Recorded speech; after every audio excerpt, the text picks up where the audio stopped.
tassa bhagavato arahato samma sambuddhassa. Namo tassa bhagavato arahato samma sambuddhassa.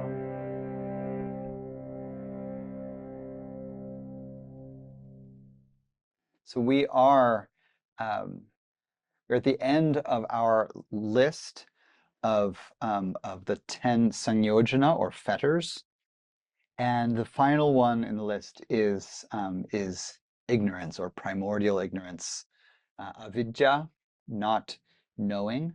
Vidya is knowledge or knowing. It's Vijja in Pali. The common Sanskrit version is Vidya, vidya.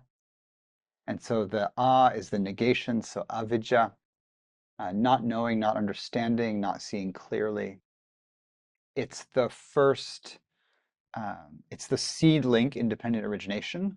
So it's the fundamental thing to uproot, to finally break through or open to the deathless, or to really completion, the end of the path. And it's tied to the fetter we were talking about last week of restlessness, uddhacca. And, in the same way that restlessness at this level is not just the physical sort of itchiness and, squirminess that we feel in ordinary consciousness, but the fundamental movement toward anything, right? The leaning out of stillness toward any kind of action has an impulse to it that becomes the impulse toward further existence, further birth, further doing. That the letting go of that, dropping into the absence of a compulsion or a need toward doing. It doesn't mean that one never does anything again. The Buddha did a lot after his enlightenment, but it's the dropping away of the unconscious and not intended push toward doing. In the same, related, if restlessness is this impulse toward doing, ignorance is this, it's in a funny way almost the opposite. It's the thing that's veiling us in the final sense from really understanding. And it's a veil particularly in relation to memory and to the extent into existence that one's understanding can go,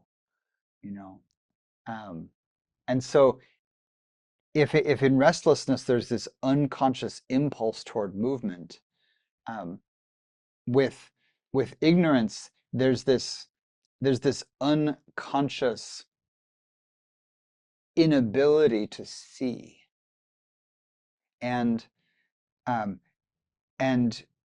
they're connected in that if we keep moving, if we keep being pressed into further being, further action, further grasping, the only way that we can continue to follow this ancient momentum is by not seeing clearly. That when we see clearly, part of seeing clearly is to understand our place in deep time. Time particularly. Space in a certain way in this model is not secondary, but the insight of the Buddha particularly is into time. And the breaking through in relation to time, deep time, is most clearly characterized as a kind of remembering it.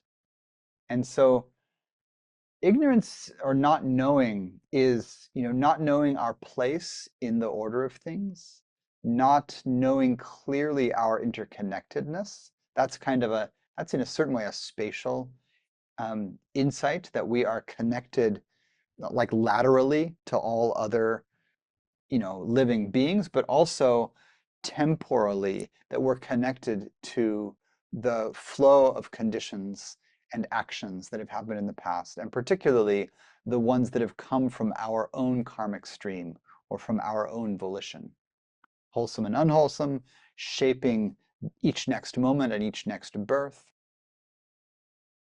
So what the Buddha does when he breaks through is he directs his attention. This is his uh, narrative of um, the moment of awakening, his final night of practice, coming to full awakening. And he says, when my mind was thus purified, clarified, malleable, able to be directed, essentially. So he's come through deep concentration practice. He's come through, all of the cultivation of samadhi and investigation. The mind is malleable and able to be directed. He then, on purpose, directs it toward the memory of past lives. And it's always been interesting to me that this is an on-purpose investigation. It's not that he spontaneously, you know, has a mystical insight into his past lives where he wasn't looking for it.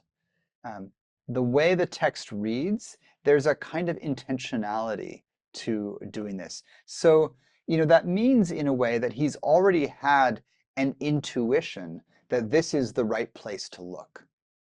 Right? He's been going on from the beginning. If we go with the story in the canon, he's been looking for the deathless, amata, the um, the it's translated as the deathless.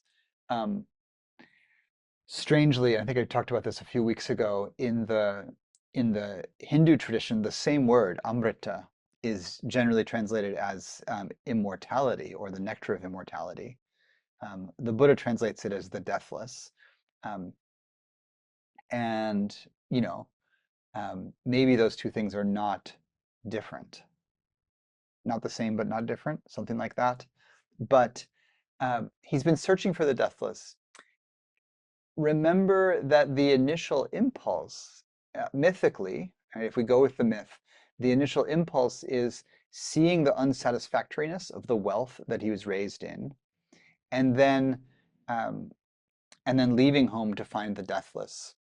The famous story of the Buddha seeing the three or four heavenly messengers, an old person, a sick person, a corpse, and then a wandering mendicant.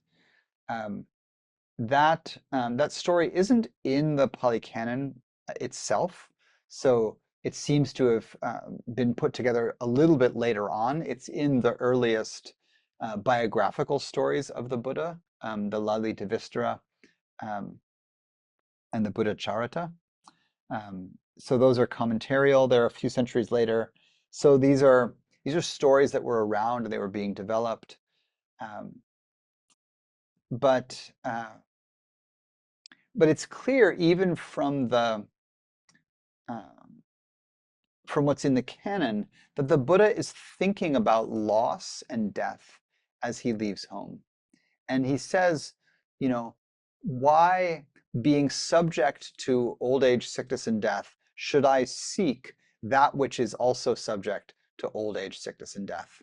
And, one way we could gloss this is, you know, um, why should I seek a happiness or a satisfaction that's impermanent? So like, why should I be ambitious for a better livelihood or a better relationship or more sensual pleasures or even a kind of spiritual fulfillment that is bound to be impermanent? And the thing that swings the Buddha's vision away from um, the all of the theistic, whether monotheistic or polytheistic, visions of the after death that come in many traditions around the world, is that he doesn't posit an eternal life in a heaven realm as the thing that he's going for. he has this intuition that you can be born in a heaven realm, but that beings in heaven realms are not liberated. The fact that they are beings, who could have a kind of individual consciousness of any kind and who could do actions of any kind, it must mean that they are not liberated, because those kinds of, you're making choices, therefore you're making ethical choices, therefore you're engaging with difference and you're engaging with the world of difference. And all of that is, it's obviously another kind of life, another place one can be reborn. But his intuition is that those folks are, sometimes very blissful, very powerful, very long-lived, but they're not eternal or immortal. People, you can get born into the heaven realms and then you die from there eventually and are reborn somewhere else. And so he's not aiming for a life that is anything other than eternally free from suffering and perfect. And you can totally do a kind of cross-tradition comparative imagination here. And, if you go to the most mystical side of any of the religions, including all of the major monotheisms, including Hinduism, you will find visions of the immortal that are impersonal, not suffering, not bound up in difference and cause and effect, and that are essentially a dissolving into the infinite. And so I'm okay with that. I'm okay with those things being coherent with the Dhamma, coherent with Nibbana. Um, the Buddha said that anywhere that you can find the Four Noble Truths, that is the Dhamma, even if it's in different languages, or framed in a different way. So I think this possibility is not historically limited to the children of the Buddha as we are, but um, the Eightfold Path is not generic. Like, it does include a very specific cultivation of certain qualities, and that are not found in many traditions. And one of those qualities that is most mysterious is the way that through deep meditative concentration, you can awaken in yourself the ability to remember beyond this life, and particularly to remember into the past. And psychics and visionaries in lots of places find this ability spontaneously. Like, it seems to be something that some humans can do. And all over the world, different people find, uh, uh, this ability spontaneously arising. The Buddhist system is one of the only ones that I've ever seen that explicitly talks about cultivating it, and that it's a thing that you can cultivate, that you can actually train in, and it gives instructions in training in it. And so this is what the Buddha does. He's done all of his ascetic practice, he's done his deep concentration practice, and when he perceives that the mind is ready and malleable, he directs it to the memory of past lives.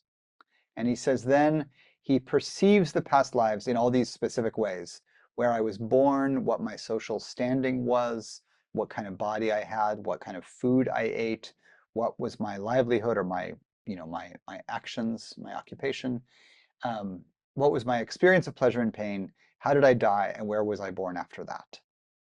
And so and then he says, and I did this not just for a few past lives, and not just for, like the entire cosmic eon of the universe of past lives, but many cosmic eons, so many universes expanding and contracting over and over and over. So this is, this is beyond comprehensibility into the past. And he says there's no beginning to this process. So there's no beginning to the universe or to the cycle of universes. Universes expand and contract and then just expand and contract again.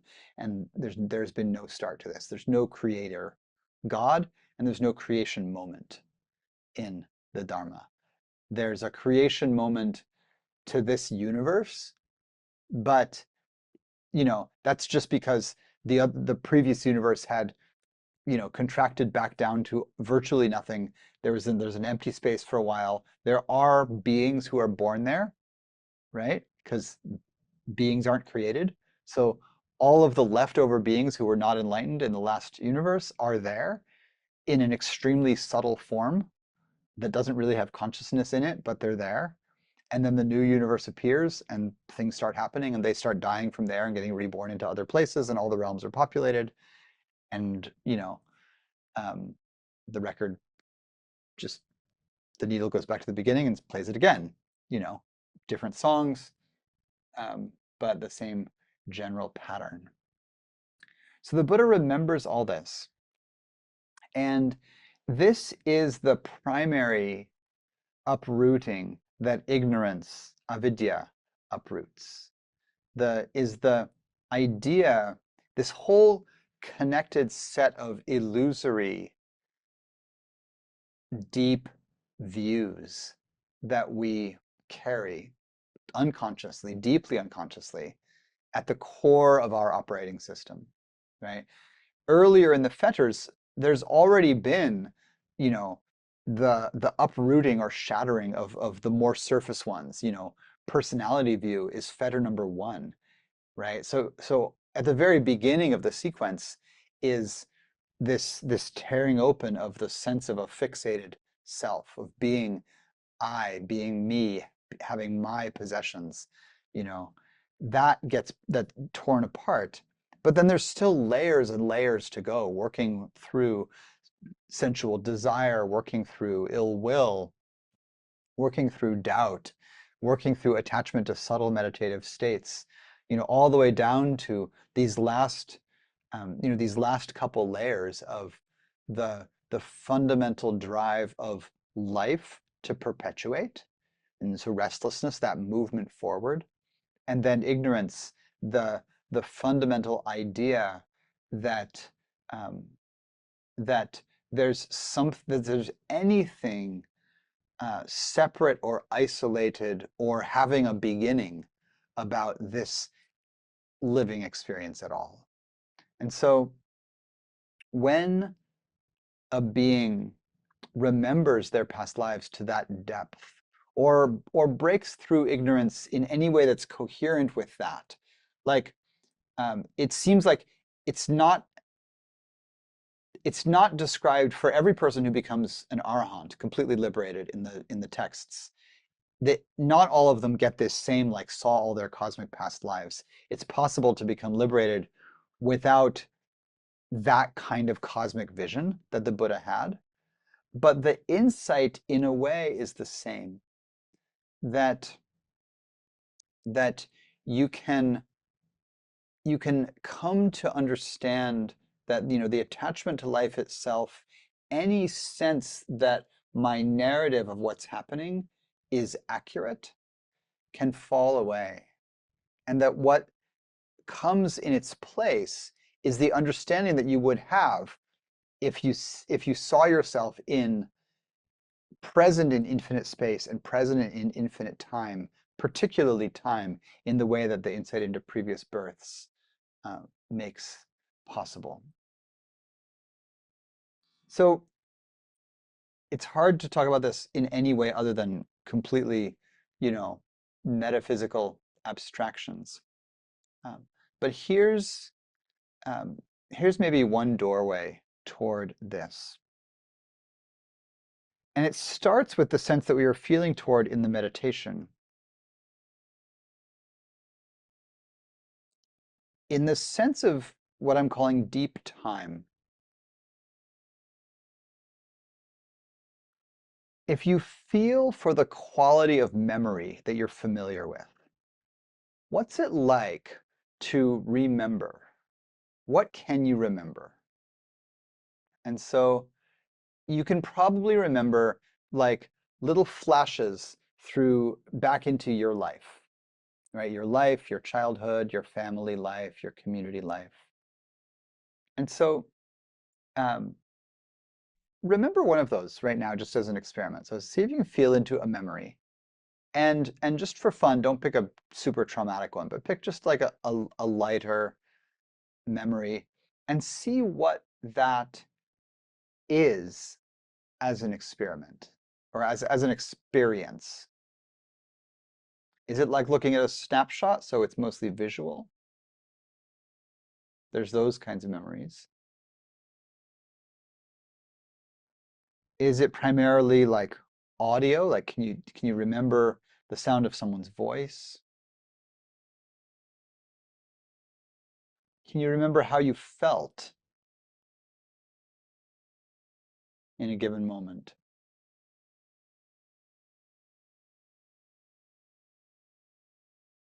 So choose one memory to focus on. And and then the the thing to feel seems to be your state, your mind state or heart state in that moment. So can you remember how you felt when this was happening? Maybe you have an image of it, and then you see if you can recall, even if you can somatically, the feeling. And again, this is partly why don't choose a really traumatic one, because you'll feel it. So choose something else. So you have that feeling, and whatever sense you get of it, just hold that sense a little bit.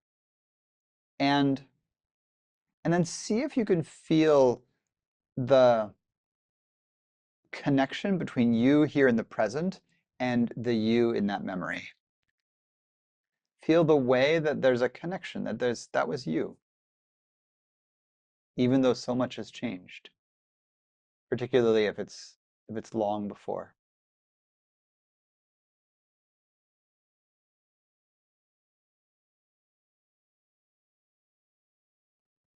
Let's do one more step then. If you can, and if it feels, again, not stirring up too much, think of one of the earliest memories you can. So go back as far as you can in this lifetime. And if you can find an image of yourself as a child, again, make it try to make it a pleasant one if you can, just for the experiment here, or neutral at least. See the image, and see if you can remember, see if you have a felt sense of that. And part of what to feel here is to see if you can feel yourself in your child body being so different from how you are now. It's a very different kind of body, very different mind states, related but different. Let's see what that's like.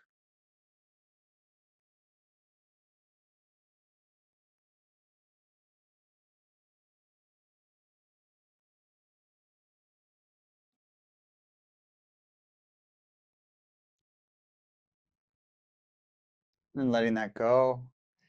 Bow to your child self. May you be well. Um,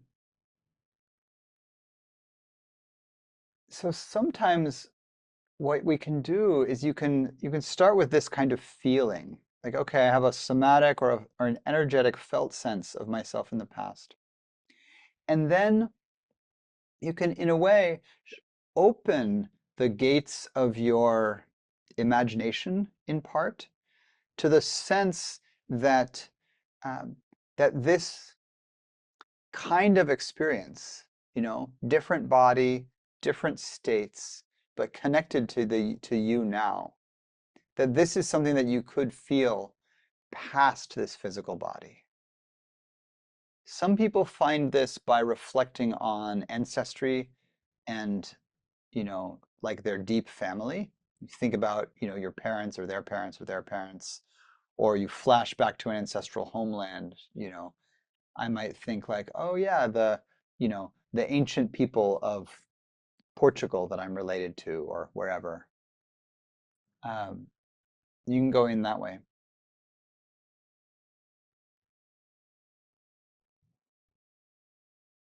what this reflection is meant to challenge is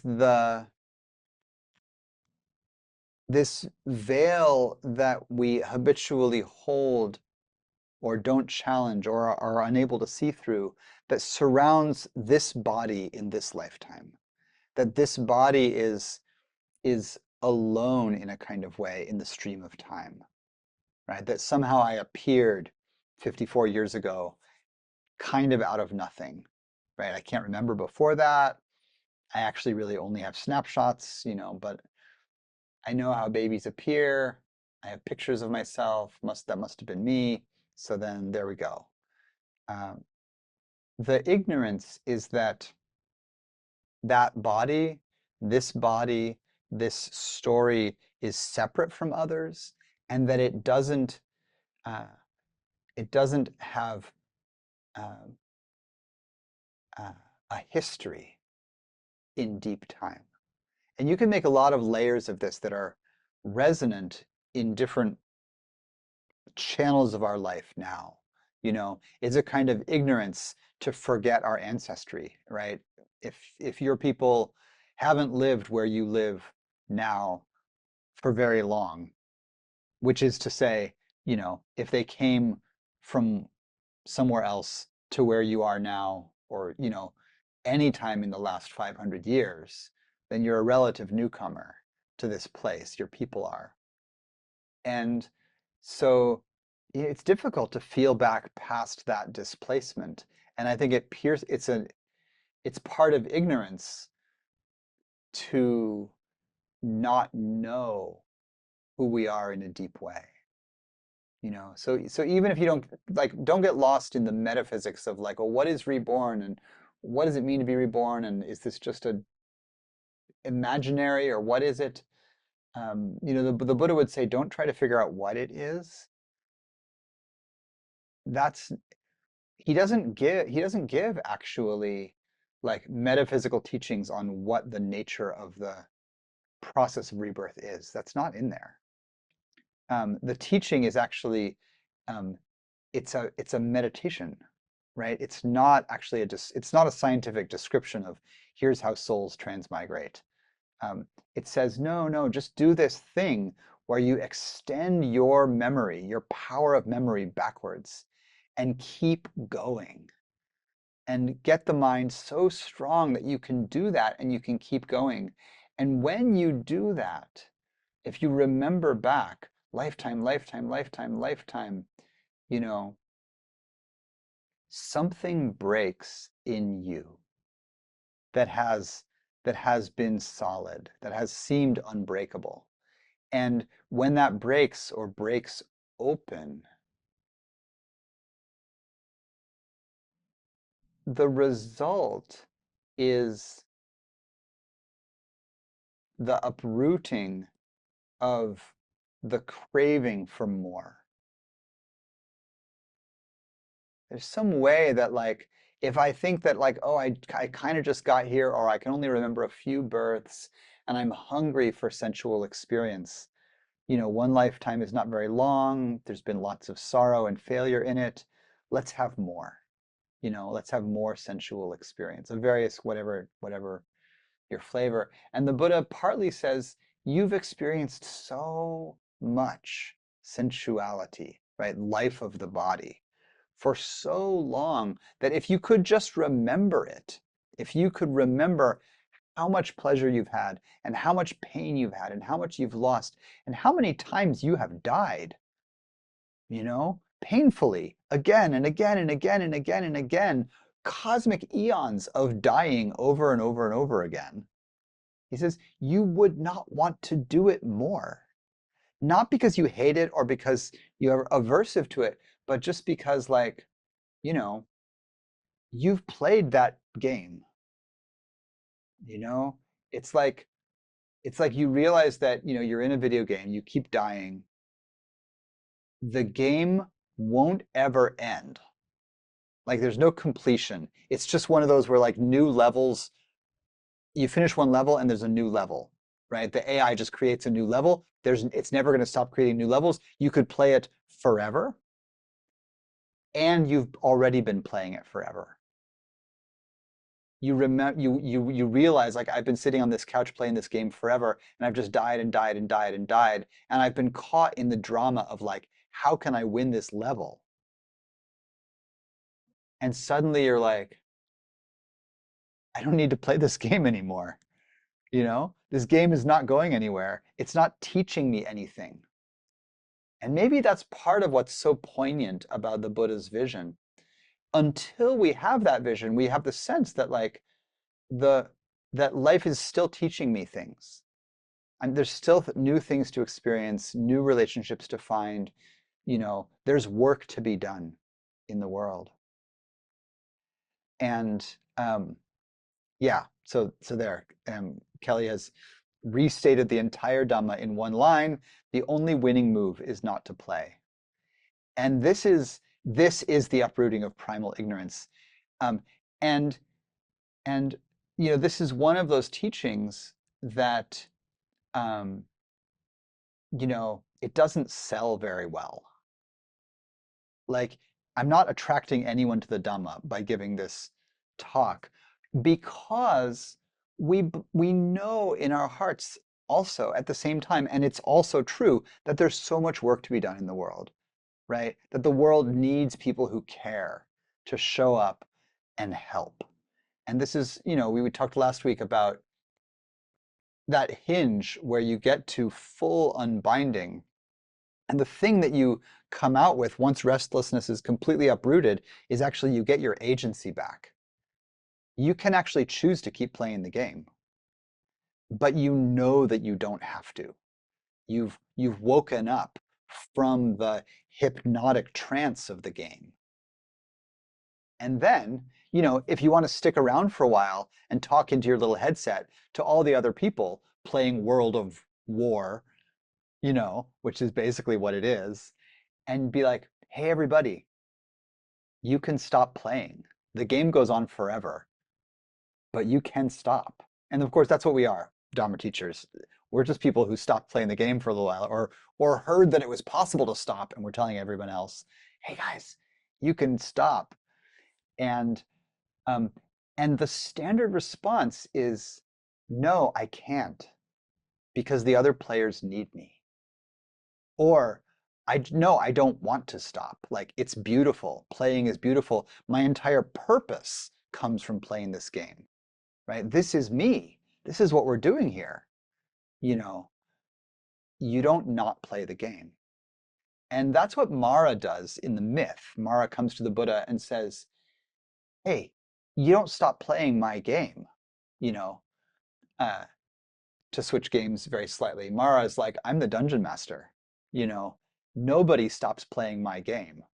And the Buddha's like, I'm dropping my dice and going home. And Mara's like, you can't leave, you know? And the Buddha says, I'm not playing anymore. And so the thing that wisdom is or does is it sees the game. It sees the process of samsara for what it is. This birthing and deathing, you know, all of the drama. And upon seeing that, the liberation is that you don't have to do it. And the part that's hard to preach is that there is the assumption in the earliest layer of the Buddha's teaching that upon seeing how long you've been playing and that you don't have to, the natural response is to stop playing.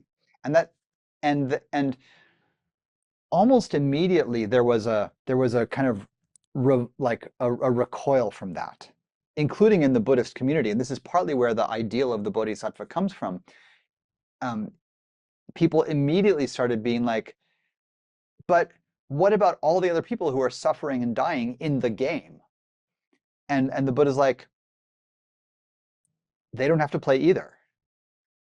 And so you get this tension where the enlightened being, the awakened being, is both on their way out. They're like, yeah, I'm not playing anymore. and starts to tell other people that they don't have to play. But at the same time, all around them are billions of people passionately playing, suffering terribly, because it's not, the problem is not that the characters, and I'm going to keep going with the video game analogy. The problem is not that the character in the game is living and dying. That the little screen beings are dying. That's like, yeah, that's happening. The problem is that the people playing, and this creates an artificial body-soul dichotomy, I know, but the people playing are emotionally invested in winning and emotionally invested in the living and dying of the people, right? If you know that it's a game and you don't mind losing, you're not craving. And so you can totally go in the game, move your little being around, and they can live and die and live and die, and you can talk to people while you do it. That's being a bodhisattva. Um, when I was in college, we played the board game Risk a lot, and very quickly I didn't like it. I had no interest actually in conquering the world, and of course I knew enough history to know that this is not funny. So at some point, me and this young woman that I liked were part of our little crew playing, and we were a little bit like, we don't want to play this game anymore, but our friends still want to play it. And I was like, okay, so we make an alliance, we fortify our borders, and we don't attack anybody. Um, and I'm like, I'm hunkering down in Australia and not going anywhere because it's the most defensible. And and the people that we were playing with, they were like, you can't do that. And I'm like, no, you can totally do it. They were like, no, it breaks the game, which is true, you know. And I was like, yeah.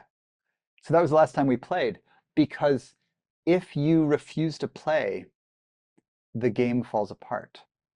And I think this is part of, and this is a deeper conversation that we're not going to have time for tonight, but I think this is part of what the Buddha does in setting up the monastic institution, is he sets up a whole parallel community where people are not doing commerce and procreation. And if you take sex and money out of the mix, you get a bunch of people who aren't producing much. And they stop playing the game in the public sphere. And they're like, I'm just going to live on, the excess, essentially, the extra of the system. I'm going to beg, give me your scraps, scrap cloth, etc. I'm not playing the game anymore. And that becomes a very compelling and spiritually powerful thing to do in, you know, on the edges of a community. And it starts to convince people that you don't have to play the game. And more people then, want to do that.